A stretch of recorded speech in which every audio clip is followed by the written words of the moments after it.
여러분 반갑습니다. 이만기입니다. 여러분들은 오늘 5월 경기도교육청 전국연합학력평가를 치렀습니다. 어려웠습니까? 쉬웠습니까? 사람마다 다 다른 내용이 되지만 저희 연구원들이 분석한 내용을 한번 여러분에게 전달드립니다. 국어는 전반적으로 작년 수능보다는 쉽게 출제가 됐고요. 역시 학력평가처럼 EBS 퀴즈의 연계는 없었습니다. 문학작품들이 낯선 것들이 많이 나왔습니다만은 문제 자체는 어렵지 않았고요. 무난하게 출제가 됐습니다. 그리고 화법과 작문은 작년 수능보다 쉽게 출제가 됐습니다. 하지만 작문에서 초고를 보완하는 문제는 어렵다고들 많이 평가를 했고요. 언어와 매체는 전반적으로 쉽게 출제가 돼서 국어 시험인 경우는 작년 수능보다 쉬운 그런 시험이라고 생각이 되고요. 수학 보겠습니다. 수학은 작년 3월 전국연합 모의고사는 어렵게 출제가 됐습니다. 특히 모의고사 경험이 부족한 재학생들의 체감 난도는 상당히 높았을 것으로 생각이 되고요. 문항의 전반적인 난이도가 높고 고난도 문항의 개수가 늘어났습니다.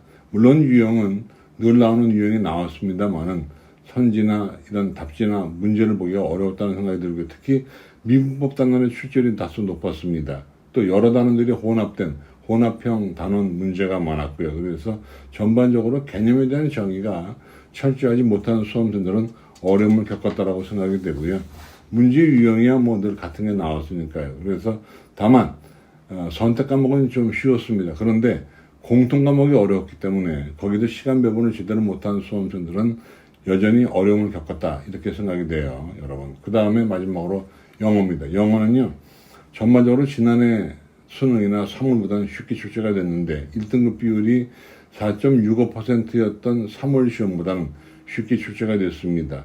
3월과 마찬가지로 듣기평가는 상당히 어려웠는데요. 하지만 고난도 문제로 분류가 되었던 빈칸과 쓰기 문제가 평이했기 때문에 전반적으로 듣기 문제만 무리 없이 풀었다고 하면 전반적으로 난도가 좀 떨어진 그런 시험이었다고 생각이 되고요. 다시 한번 정리하자면 듣기평가는 좀 어려웠다. 중하위권 수험생들은 어려움을 겪었을 것이다. 읽고 푸는 문제의 경우는 전반적으로 지문 길이가 길고 어려운 단어들이 나왔지만 그러나 정답의 단서가 여기저기 있었기 때문에 답을 고르기가 3월보다는 상대적으로 쉬웠다. 역시 독해는 여전히 어려운 것은 마찬가지였었고요.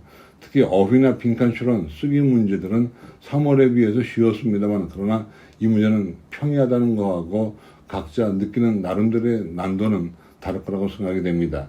고난도 문제는 여전히 빈칸 추론과 글의 순서 추론 또는 문장 삽입 문제가 어렵게 출제가 됐습니다.